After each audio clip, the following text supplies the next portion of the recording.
ამ გაკვეთილში ვისაუბროთ იკონებზე. იკონები ეს არის ისეთი რამ, რაც ნებისმიერ პროგრამას მოყვება, აქ ეხლა ნებისმიერ პროგრამა, აქ არის რაღაც იკონის ან რაღაც პატარა ძალიან მცირე მოსვლობის და ზომის სურათი გამოიხატება, ეს ერთგვარი ლოგოა მისთვის, ანუ თუნდაც რა ვიცი, რამე გამოსახულება, მნიშვნელობა არ აქვს, წარმოადგენს პროგრამის სახეს იკონები. ახლა მე მაქვს ინტერნეტად მოწერილი ერთ-ერთი იკონი. იკონების ერთად გაფართოება იკო, თავიანთი გაფართოება არის იკო. იკონების, რომლებიც ნებისმიერ პროგრამაზე ყენდება. მათი გაფართოება არის იკო. ის არის ჩვეულებრივი სურათი, როგორც აქ იხსნება ჩვეულებრივად. საშუალებით, ოღონდ არის ძალიან პატარა ზომის. ესეც სურათი. რასთვის შეიძლება გამოვიყენოთ ეს სურათი? გავხსნათ ახალი პაპკა, მაგალითად აი ეს ფოლდერი. ამ ფოლდერში შესაძლებელია დავახატოთ ის სურათი მარტივად. ფოლდერზე მარჯვენა ღერის საშუალებით შევდივართ properties. შემდეგ გადავდივარ customizer. აი აქ არის ესეთი ბრძანება change icons, ანუ იკონის გამოსვლა ვაჯერ ამას, შემდეგ browse-ის საშუალებით ვეძებ იკონს. შემიძლია აქედან ავირჩიო ნებისმიერი, მაგალითად ეს უკვე Windows-ის იკონებია, მე მაგალითად დავუშვათ ეს ავირჩიე, OK-ზე ისე უკვე დაჭერს, ხედავთ სურათი შეიცვლის ფორმას. შევდივარ იგივე ბრძანებით properties custom change icon და იგივენაირად შემიძლია აქ სხვა იკონიც ავირჩიო, ანუ ამ შემთხვევაში ეს ჩემი იკონი. ვაწვევი ნევს, ანუ browse-ის საშუალებით ვეძებ მთელ კომპიუტერში. OK და OK, სხვა ყველა სურათს არ დააყენებ, სურათი აუცილებლად უნდა იყოს იგივე გაფართოებით, მაგრამ ახლა გაჩვენებთ როგორ შეიძლება ყველა სურათის დაყენება. ეს მარტივია ფოლდერის მეშვეობით. მოდი ჩვენ ავიღოთ ერთ-ერთი Windows-ის სურათი, მაგალითად, აი ეს სურათი. ესეთი რაღაცა გავაკეთოთ. ეს არის ჩვეულებრივი Windows-ის სურათი, ის იხსნება ჩვეულებრივად. მისი გაფართოება არის JPG, როგორც აქედან ხედავთ. მისი დაყენება არ შეუძლებელია, ახლა გაჩვენებთ თუ რატოა შეუძლებელი. Customizer შევდივარ, change icons საშუალებით იგივე პროცედურას ვასრულებ და აქ როგორც ხედავთ ის ბრძანება არ მაქვს, მოდი მოვნიშნოთ all files. აი ეს, მაგრამ მაჩვენა რომ მისი დაყენება შეუძლებელია, რადგან ეს არის JPG გაფართოებით. მაშინ როგორ მოვიქცე და როგორ დავაყენო ის სურათი მაინც.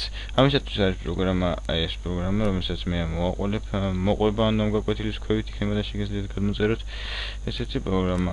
აქ ვირჩევთ მის ზომას, მოდი 256 ავირჩიოთ. მივცეთ OK და სურათი აი მასში ჩავაგდოთ.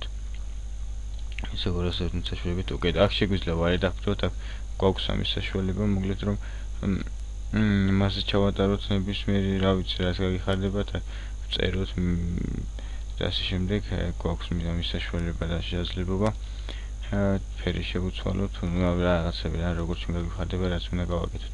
შემდეგ ინახება ის ფაილი, save-ის საშუალებით და ინახება desktop-ზე, ამ შემთხვევაში desktop-ზე შევინახავთ და აქ მივიდეთ რომ იყოს გაფართოება იკო. ვაწვევი saves და გამომიგდო სურათი. როგორც ხედავთ სურათის ფორმიდან მიხედავთ ჩანს რომ ის შეცვლილია. ეხლა მოდი გავაკეთოთ იგივე პროცედურა. შევდივარ custom change icon browse და უკვე შემეძლება სურათის დაყენება. როგორც ხედავთ სურათმა ფორმა შეიცვალა და ის უკვე არის ჩვეულებრივი იკონის სახით. ეხლა გავაკეთოთ ესეთი რაღაცა. აი სურათს შეიცვლის აქაც, რა თქმა უნდა, ყველგან შეიცვალა მისი ზომა. მოდი ეხლა გავაკეთოთ ესეთი რაღაცა. მე ფოლდერის საშუალებით გავხსნათ რამდენიმე ფოლდერი. ესე. ეხლა გავაკეთო რა. რომ ამ სურათს ეხლა მე კი იკონი ახადია ძალიან სასიამოვნოა, მაგრამ მოდი ისე დავაიკონოთ, ანუ ისე რაც იკონი დავახატოთ. მოდი მე კი ახადია იკონი, მაგრამ მე მინდა რომ უფრო დიდი ზომის იყოს და თან ვიცოდე შეც რა ინფორმაცია დევს. ან გავაკეთო PNG, ან მოდი გავაკეთოთ რომ JPG დავახატოთ. კი იკო გაფართოება ძალიან კარგია, მე მომწონს, მაგრამ მინდა რომ JPG გაფართოების სურათიც მას კონდეს. გავაკეთებ ეს რაღაცას აქ როგორც ხედავთ იკო დავადებ ხა.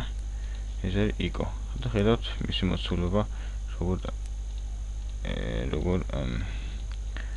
ესეთი არის მოცულობა. გადიდების შემთხვევაში ის შუა ნაწილში ჩანს. ეხლა გავაკეთოთ ესეთი რაღაც და properties საშუალებით customizer-ში choose pictures, ანუ ავირჩიე სურათი.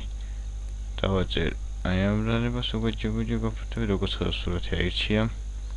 პაპკამ დავაკეთებ OK. აი აქ არის ახლა ეს უკვე JPG გაფართოებით არის, ეს არის იკო გაფართოებით. როგორც ხედავთ, მათ შორის განსხვავება რა არის, როცა დაპატარავდება ეს გაქრება, როცა ეს იკონი დარჩება. ეს შემთხვევაში ორივე ჩანს. ჯიპუჯი ეს არის ჯიპუჯი სურათი იკონად, ეს არის იგო გაფართოების სურათი იკონად. მათი განსხვავება მარტო ამას შეიძლება. ანტენა ისე ვიზუალურად ხედავს, რომ განსხვავდება ერთმანეთისგან, უბრალოდ ეს თავის ეფექტი აქვს, იმას თავის ეფექტი აქვს. ეს უკეთ ჩანს, ის სულად ჩანს და ასე შემდეგ. ნუ ნებისმიერ სურათი აქვს, შეგიძლიათ უბრალოდ დაამატოთ. ეს ახლა გაჩვენებთ როგორ ხდება მსგავსი მოქმედებები მაგალითად მაი კომპიუტერის ბაბკაზე. ნუ აქ ის ნახეთ, მოგვეწონა კარგია. ეხლა როგორ ხო, ერთი განსხვავება, როდესაც იკონის გაფართოების სურათს ვაკეთებ, ახლა დავუშვათ მე ამას დავახატე იკო სურათი და პროგრამა მიცის რომ სურათი არის დესკტოპზე. ამას თუ მე წავშლი, ის ავტომატურად გაქრება. აი როგორც ხედავთ გაქრა. იმიტომ გაქრა რომ სურათმა ვერ იპოვა დესკტოპზე, ანუ იქ მითითებული ქონდა რომ დესკტოპზე იყო ეს სურათი, რომელსაც მან უნდა გამოიყენებინათ თავის გადასახადად, მაგ სურათი არ დახვდა შესაბამისად ის გაქრა. თუ მე დავაბრუნებ, ის ავტომატურად გაჩნდება. თუ მე დავაბრუნებ, როგორც ახლა გადავარefresh-ოთ, აი როგორც ხედავთ, ისევ გაჩნდა, იმიტომ რომ მან აღნიშნული მისამართი ისევ იპოვა. კარგი, ახლა როგორ ხდება ეს მაი კომპიუტერის მაი დოკუმენტის ასე შემთხვევაში? ანუ აქ ახლა ამას ის არ აქვს თალკე როგორც ხედავთ, როგორც პროფერციები მას ჰქონდა, ეს ცოტა განსხვავდება, იგივენაირად განსხვავდება თორსები. აი აქაც უკვე სხვა სისტემაა და აქ იკონის შესვლა არანაირად როგორც ხედავთ არ აქვს, ხო? არ აქვს. ანუ როგორ ხდება ახლა ამათი გაკეთება? ასე შემთხვევაში შევდივარ მარჯვენა კლიკსაჩვევი პროფერციებში, გადავდივარ დესკტოპზე და custom აი აქ დესკტოპის დესკტოპზე მდებარე იკონები. აქ არის მაგალითად my კომპიუტერი, ხო? ვაჭერ აი ამ ბრძანებას. აქედან შეგვიძლია შემოთავაზებულები ან მოვირჩიოთ. ამ შემთხვევაში ვაჭერ ამოირჩიე. ისე ტესტს ვუბრუნდები და ვირჩევ ჩემს სასურველს ვაჭერ ოკეი, ესე ოკეი, როგორც ვთქვათ my კომპიუტერის ფაგვა შეიცვალა. ოკეი და კვლავ ოკეი. აი ჩვენი my კომპიუტერის ფაგვა მიიღო ესეთი სახე, ანუ ის რაც მე მას დავარქვი, ხო, იგივენაირად ვაკეთებ მის აღდგენას, დესკტოპზე გადავდივარ ისევ და ნიშნავდა default, ანუ ძველი, ესე შეიცვალა. ასევე აქ ნებისმიერ და შეგვიძლია დავაყენოთ გასაშვებით უკვე შეიცვლება. ხო, კიდე შეგვიძლია რა აქ უყურეთ ახლა ნაგუსუნაზე აქვს ორი ესე სავსე, მეორე ეს ცარიელზე. აქ მოდი გავანთავისუფლოთ ესეთი რაღაც ექსპერიმენტი, სავიჩავად გავანთავისუფლოთ. ეს არის ერთი ცარიელი, ერთი ცარიელი, მეორე სავსე. მოდი ცარიელზე დავახატოთ ესეთი რაღაც. ცარიელი ნაგვის ხუთზე დავახატოთ ესეთი რაღაცა. და უკვე სავსეზე ესეთი რაღაც. ანუ შესაძლებელია ორი იკონი ერთდროულად ეხატოს მას. ოკეი, წვაჭერთ.